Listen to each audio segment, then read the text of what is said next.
Hello everybody, welcome to Crafty Soup. My name is Misty and today I have for you the SCT Sampler Kit unboxing, and if you don't know what the Sampler Kit is, I have info in the link for you. I always do a project after my unboxing, so stick around to see that. And here is what the sampler kits look like when they come in the mail. They are samples of products from various manufacturers, and there's almost always a reusable item in the kit.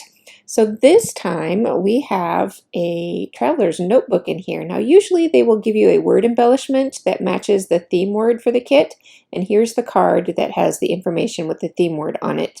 However, this time we got the traveler's notebook instead, and that's a first, so that was interesting. And I will go ahead and separate out these products by the different manufacturers so we can see the various lines available here. Alright, I've got everything divided up, so we have that traveler's notebook, like I said, instead of the word embellishment that we usually get. And here is the stamp set by Heidi Swap, and I think this is a really usable one for scrapbooking. It's got lots of bits and pieces to use on scrapbook layouts, which I will be doing if you stick around. And then this pile of pieces is from the Jen Hadfield Reaching Out collection. And so, like I said, you get a sample of pieces, and that one is actually a metal paperclip element, which I thought was fun. We do have a partial pack of the ephemera. There's a dimensional sticker that I just set aside. These are the dimensional foam thicker word and icons. And then there's a sticker sheet. I did not know that their sticker sheet was backed on a piece of clear plastic. That was interesting. And then here we have the pattern papers. So we have some cut apart cards, and then the various patterns from this collection, and I really like that wood grain pattern. And I will just give you a peek at all of these. Jen Hadfield often has, or I should say probably always has, houses in her collection, and I really like the houses, and it's been very appropriate for this past year. And I will put that house print to use on my layout when we get to that. And some coffee cups, and that finishes off the bits and pieces from that collection. And I will have links to these products in the show notes if you want to take a look at the wider range of parts in the collections. And then this is a Simple Stories line, and these ephemera pieces are actually from two separate die cut packs, and I have links for that as well in the show notes if you want to check out the full line there also. We have a partial pack of enamel dots, a sticker sheet from the sticker book, and I will definitely put those alphas to use. And then we have cut apart cards from their paper line in various sizes. So we've got 4x6 and 3x2 or 3x4s and 4x4s. And then here are the lines of pattern paper.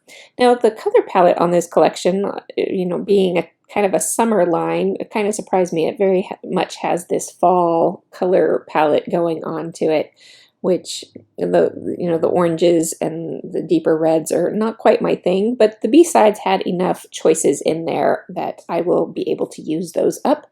So let's go ahead and start on the project. Now, if you've been following me, you know I'm doing a layout a day challenge, and that is called Load, and so I will be making my layout for today. I'm going to be scrapbooking about Mother's Day since we just had that event. So the first thing I do whenever I start a project is to sort through my kit of supplies and kind of create piles of yes stuff, no stuff, and maybe stuff, and so I've got that going on here. I'm definitely going to use some of the lighter colors, so the lighter blues, the yellows, and so on. With all my products chosen, I get to layering, and I decide to layer up different tones of pattern paper. So a lighter tone matched up with a darker tone for some contrast. And then I'm going to mat my photos on the darkest tones from these prints for even more contrast. And I mat these photos with a bigger border at the bottom, thinking I was going to use that space for some journaling or some embellishing, but I didn't end up doing that. Now, when I build layouts, I don't always have a plan of what's going to happen. I just kind of start moving things around to see where I go with it. And so it's interesting to see where a process might take me. Now, once I had that big block down at the bottom for my photos, I decided that we needed something to kind of contain everything. So I added these strips to the top and the bottom of the layout. I border punched with just a scallop border. And then I made a wider border at the top because there's less going on up there right now, and that'll give more visual weight to the top. And because the bottom has a lot more stuff going on, I kept that bottom strip narrower just to kind of help balance between the top and the bottom. Now, because all of the products in the SCT Sampler Kit are 6x6 papers, you do have to cut the strips down and line them up. But if you use a busier kind of pattern to it, you won't notice that seam where things merge together as much. So it works out just fine with these prints. So I start adhering everything down, and that is kind of the bones of my layout, and then I move on to the title. Now I decided I wanted to fussy cut out that floral cluster to be kind of the start point of my title there, and it's going to read Mother's Day Gifties 2021. And because so many alphabet sets don't have apostrophes, which kind of bugs me, I know it's a little nerdy, I cut apart an exclamation point to do that. Now I am looking at the color scheme of my title, which has a lot of red in it, which my pattern papers don't. I'm sure to pull red down to another area of the layout, usually on the diagonal. So I use that red foam heart and that little word piece down there.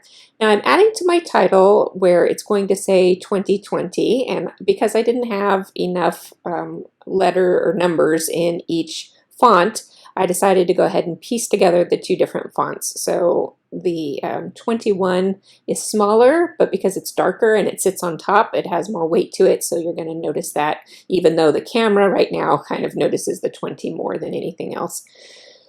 And then I move on to my journaling block. Because the one prompt from the Layout a Day challenge was to use chevrons, I decided because I had chevrons in this collection, I could go ahead and get that in there. And now I didn't want to just have that chevron up there all by itself, so I am going to pull that pattern into other spots, and I'm going to keep it small because it's not really my favorite pattern, but it makes sense for what I'm going to do with my journaling in a little bit. And I want to keep that color and pattern scheme going in other parts of the layout so that it's not awkward. So I can easily use that to build up my clusters of embellishments, and it'll be there, but it won't be, you know, super noticeable. And then I'm ready to turn to my journaling. When I have a lot to say, I kind of make myself a little scratch piece, and here I marked off lines to make sure it was going to fit in those chevron rows, and practice my journaling first. And it was all going to work out, so then I made these little bullet points with the heart stamp from that stamp set so that I could add my journaling in there, and I kind of keep track of it on my scratch piece as I go. And then I realized I had one more thing that I wanted to say, so I'm going to go ahead and add that down in the bottom, and I'm using some repeat elements here to kind of tie those things together visually with that little heart bullet point, and I have these little geotags that tie those things together as well.